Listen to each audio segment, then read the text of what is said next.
We're off on another adventure to take a 12-day Grand Circle journey through the Canadian Rockies. First, we'll board the RockyMountaineer for a 2-day trip from Vancouver to Banff with an overnight stop in Kamloops.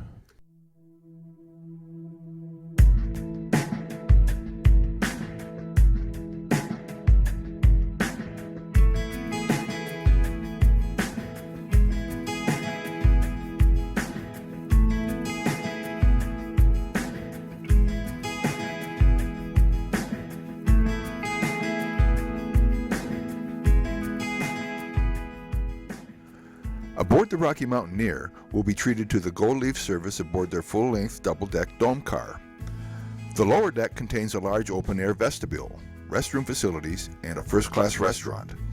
The upper deck is for passenger seating and boasts a glass dome to provide unrestricted views of the ever-changing vistas along our route.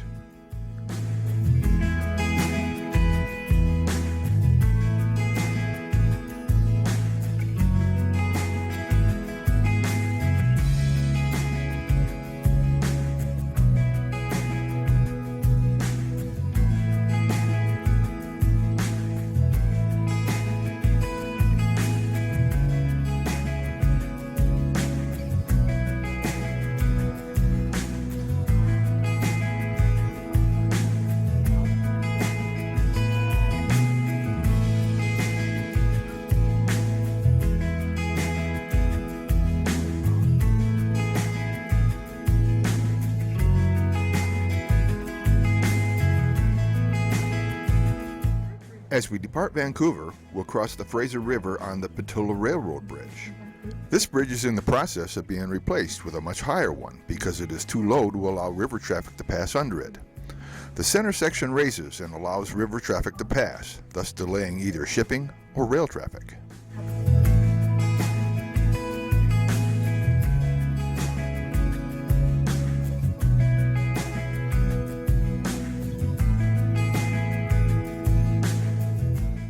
The first-class restaurant prepares 2 meals each day, breakfast and lunch. It can only accommodate about half the passengers at one time, so they break each meal into 2 separate seating periods.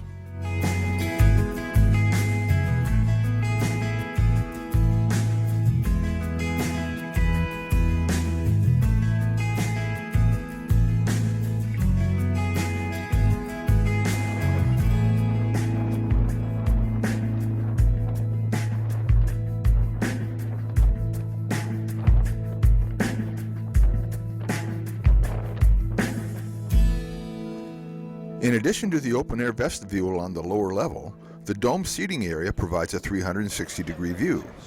As you can see, the unique view of both the front and rear of the train is spectacular.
We've been traveling along the Fraser River for most of the day.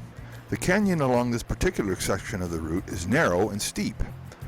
The most renowned attraction, known as Hell's Gate, is the narrowest part of the Fraser River.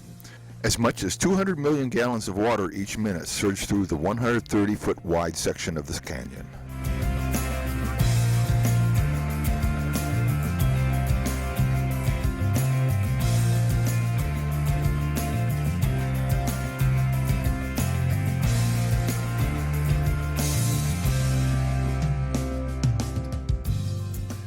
If you haven't already noticed, there are train tracks on each side of the river. During the early days of railroading, both the Canadian Pacific and Canadian National Railways were in bitter competition, so they didn't share tracks or routes. Canadian Pacific laid tracks through the canyon first. Due to geological reasons, they had to cross the river about midway through the canyon. A few years later, Canadian National decided that they needed a route through the canyon too, but the walls of the canyon were too steep to lay two sets of tracks on the same side of the river, so they laid track on the opposite side. Where the tracks crossed the river, Canadian National had to work out a way to bridge the river at the same place while still avoiding the geologically unstable land on the other side. The location where both sets of tracks cross the river is known as Cisco's Crossing.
The scenic Kicking Horse Canyon is 45 miles in length. The canyon was originally surveyed in 1858 by James Hector. One of his pack horses kicked him in the chest, nearly killing him. Members of his team managed to revive him though, and from that day on, the river and canyon were recalled Kicking Horse.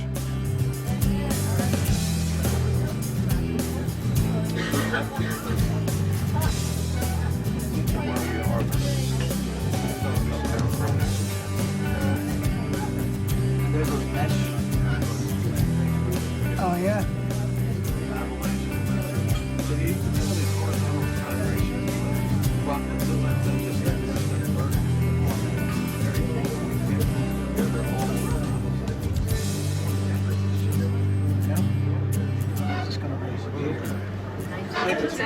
driving by, but they can't see the views that we see here.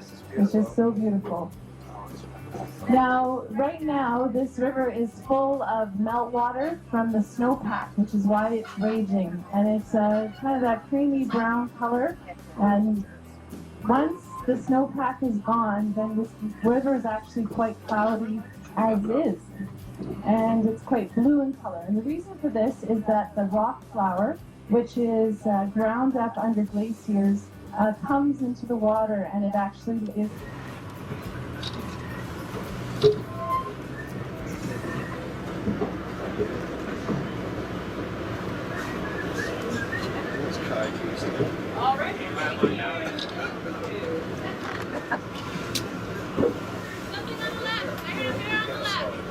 There on the left. There on the left. There's a bear out there. Left in the back, I guess.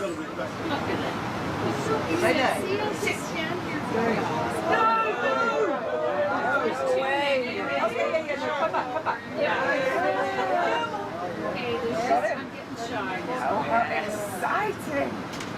Oh, bloody hell. Oh, that's the best one.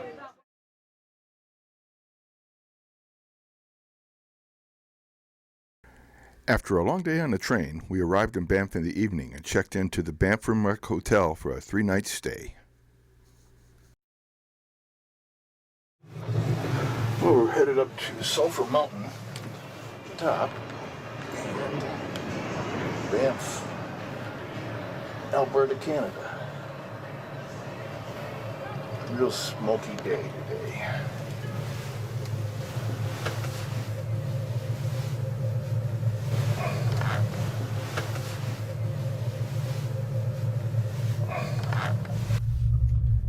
Anyway, we're on the Banff Gondola, and you can see that there's not a lot of visibility today. It's just kind of smoky. There's some bad fires up quite a ways north, but the wind blew the smoke down for yesterday and today, and naturally we're leaving tomorrow, so we get what we get. Come back down at the Rimrock Hotel, and the Banff Gondola goes up to the top of Sulphur Mountain. And we're about 3/4 of the way up right now. And we're approaching the summit up here.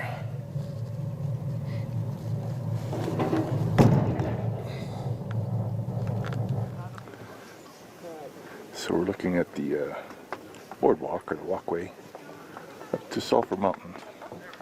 This is the weather observatory up at the top of this peak. You can walk all the way over there. It's a pretty good hike. I'm not sure I'm going to go the whole way, but I'm going to go part of the way anyway.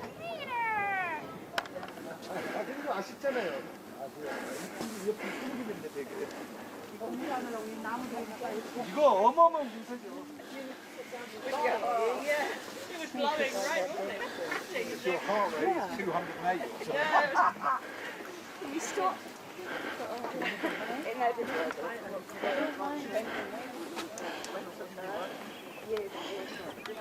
So we're about 3/4 of the way from the gondola to the Cosmic Ray Observatory. Just looking at my watch, the elevation is 7,288 feet. And it's quite a walk. I don't know how many. It's about, so far, 200 steps up anyway. And it's worked out to probably around another 100 up. We're almost to the top, really.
So we're in Lake Louise, Alberta, Canada. And this is the Fairmont Chateau Hotel that we're staying at. Beautiful hotel.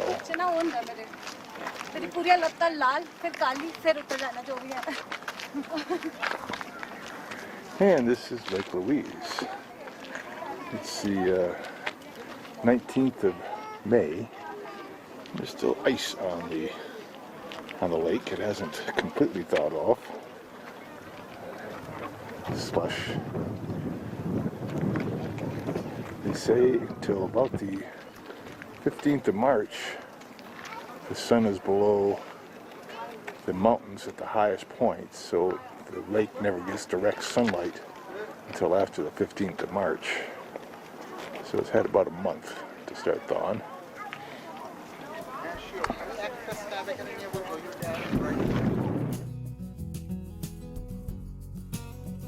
So we're out hiking the Lake Louise Lakeside Trail and looking back at the Fairmont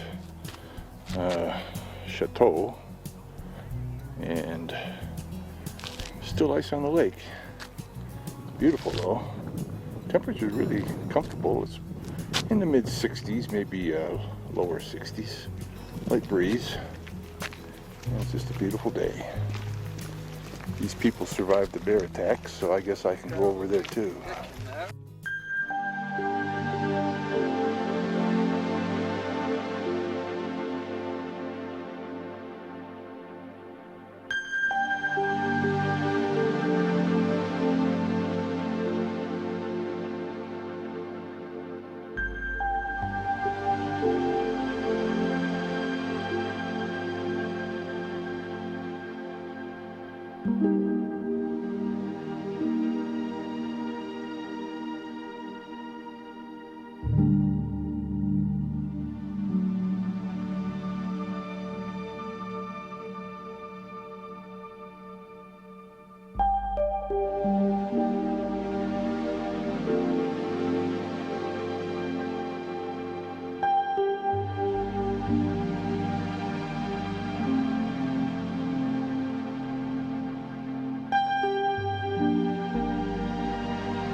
Well, today's the 20th. It's our second day here at Lake Louise.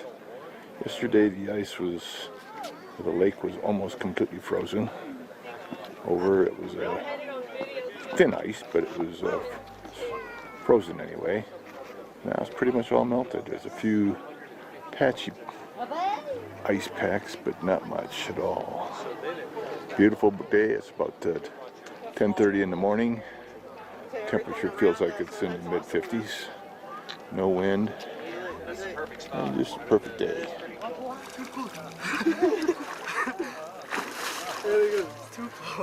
Do it again.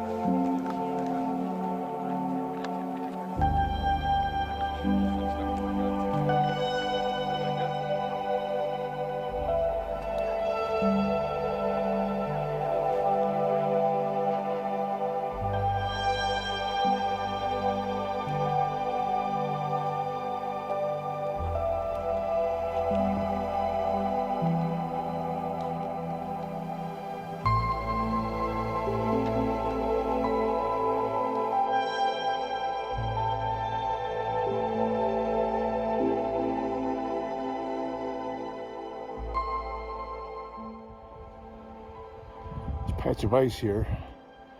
It's an ice fall from the winter, of course.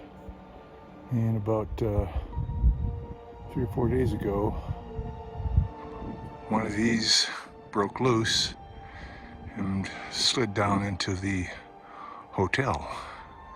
and knocked out our room. So that's why I am not in the room that I thought I was going to get, because the room is still being repaired. It'll probably be about 2 or 3 more weeks before they get it done. In total, we spent 3 nights in Banff and 2 nights in Lake Louise, and then headed out to Jasper following the Icefields Highway. We made several stops along the way, but the highlights were visiting the Athabasca Glacier, the Glacier Skywalk, and the Athabasca Falls.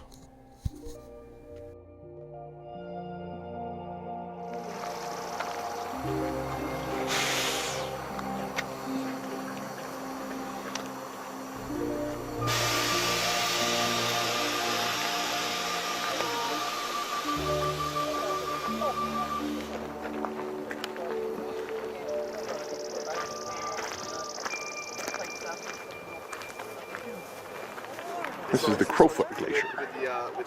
And it's our first stop on the Icefield Highway. Because we were travelling, I actually had to do a tour along this Icefields Parkway as well. And couldn't say, honestly.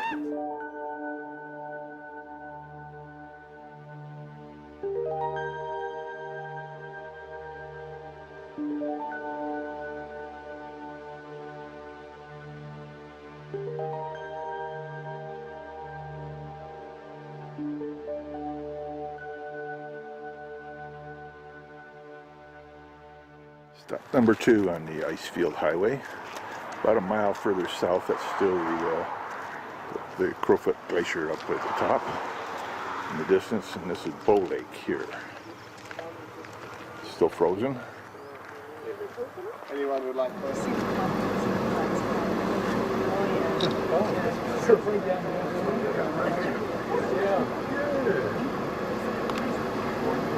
He's going to do a very, very slow creep.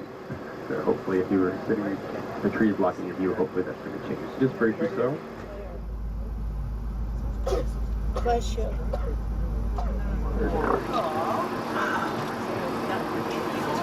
Oh, what are you doing? Oh boy.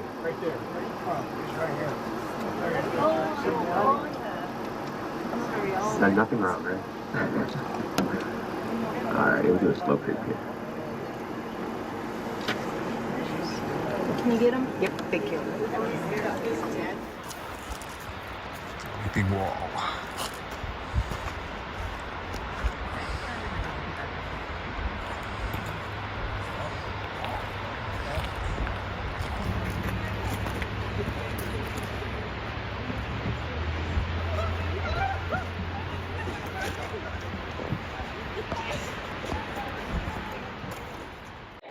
Actually, the first one had done this with his right antler, you can see. It doesn't come to a point. Second one, I can only see one, he has a point. Oh, the third guy.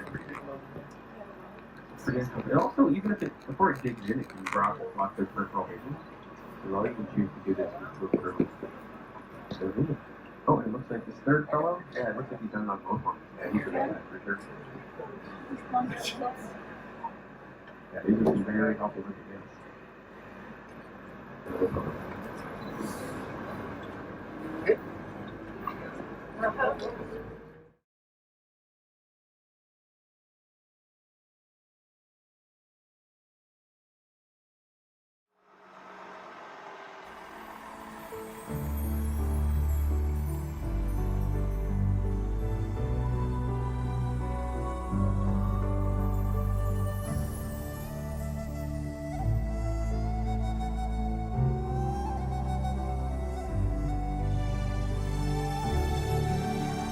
Opened in 2014, the Skywalk is a U-shaped observation deck that spans 1,312 feet. Along the way, interactive stations offer stopping points to learn more about the glacial formations surrounding the area and the wildlife that call the area home. It's constructed of steel, glass, and wood and is built into the cliff's bedrock. It juts out about 115 feet from a cliff face. With its thick glass bottom, the Columbia Icefield Skywalk offers a clear view of Jasper National Park San Wapata Valley 918 feet below.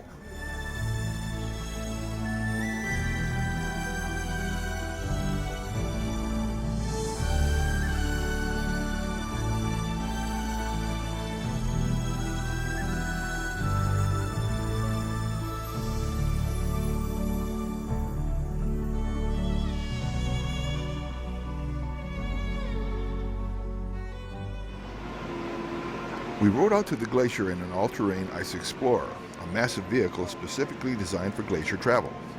The route took us over a 35-degree slope road before we arrived on the glacier.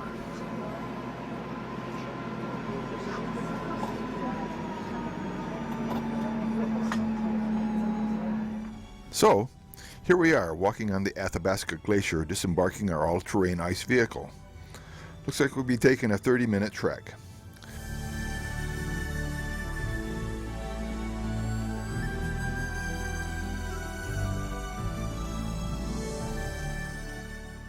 This is the 35-degree hill we traversed to get here.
Up in a meadow in Jasper, Alberta, 2 men and 4 ponies on a long, lonesome ride. See the high country and learn of her people, the ways that they live there, the ways that they die.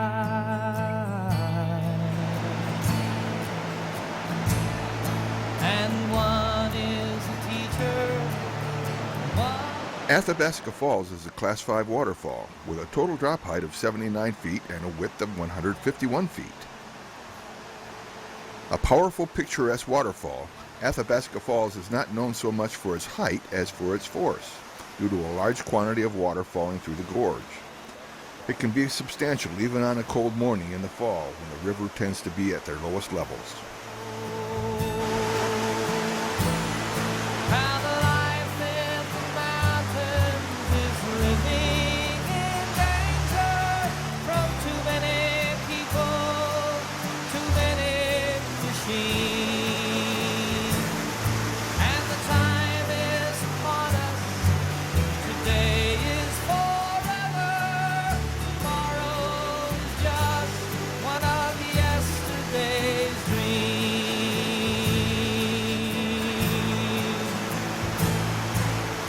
Cold nights in Canada and icy blue winds.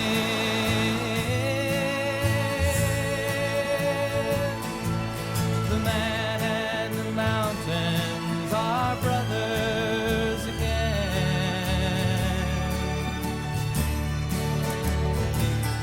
Clear waters are laughing, they sing. After spending 2 nights in Jasper, we finally reboard the Rocky Mountaineer on a 3-day journey back to Vancouver, with overnight stops in Quesnel and Whistler. They never will die.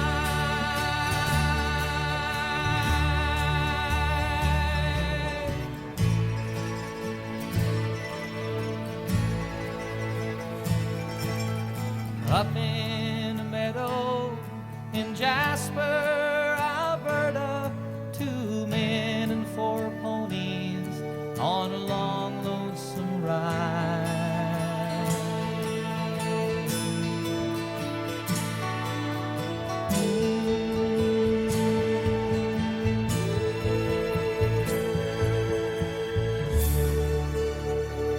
We'll take care of you here upstairs in the observation deck, and we'll point out all the interesting sights, like the wildlife on the right-hand side, waving there to us. Yeah, that was our station crew greeting you in this morning. Not only will we do that, we also will serve you drinks here. We will set up a bar and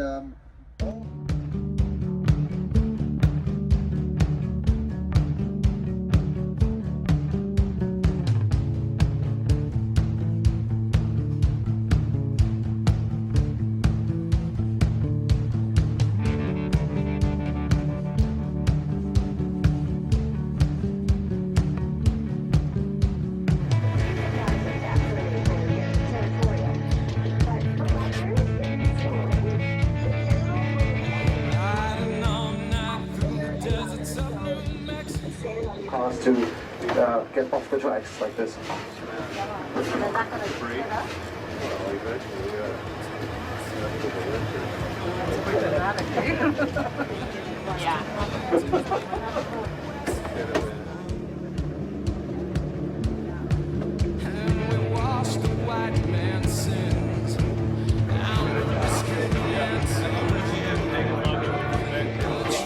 What I can tell you is this rail line from Prince George to Vancouver started in Pacific Great Eastern, that was the official name, got many nicknames. One of the nicknames was Past God's Endurance, or 234 feet. The bridge is more than 700 meters long. No, yeah, 300, got the wrong, 312 meters long. That is 1,000 and a couple feet, 1,023 feet long. That's pretty cool, eh? Yeah. And for the cottonwood trees, those are the light, the very light green trees are mostly the aspen trees, and almost that light green leaf. There you go. Thank you. I've never run it. In motor coach number 2. That's Dan with the cappy waving to you there. Sandman Hotel number 1. Bill is the other one with the other hat there.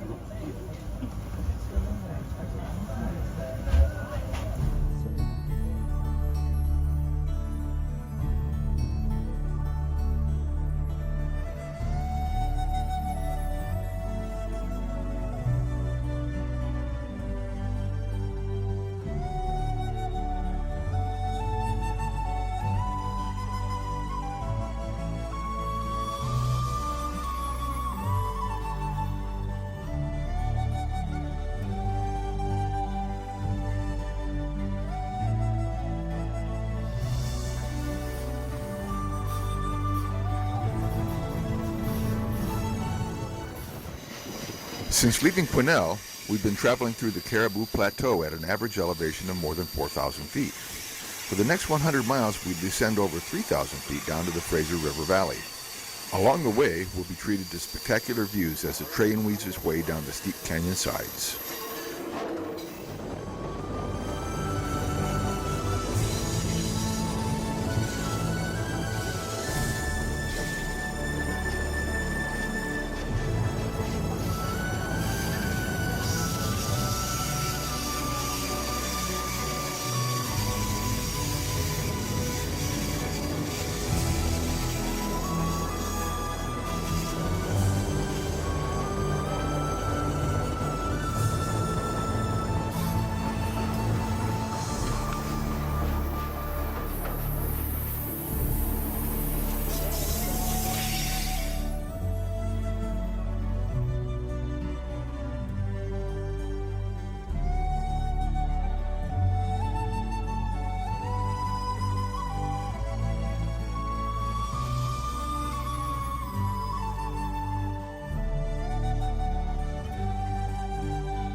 mammals, and that reminded us of the most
Along with two smaller stations along the river, the Bridge River Hydro Power Plant system generates 8% of the electrical power for the entire province of British Columbia.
We made some friends along the way. Time for a little fun and games. How deep is your love? How deep is your love? I really need your love. 'Cause we're living in a world of fools, breaking us down when they all should let us be. We belong to you and me.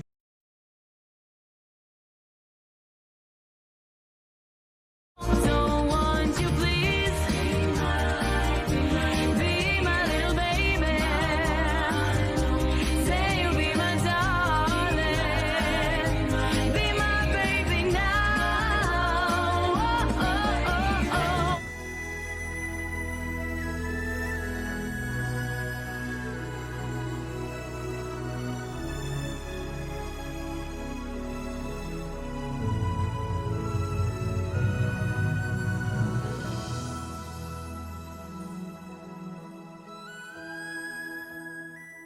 Well, the trip is over, and we traveled over 1,500 miles, spent 5 days on the train, and 12 nights in hotels during the journey.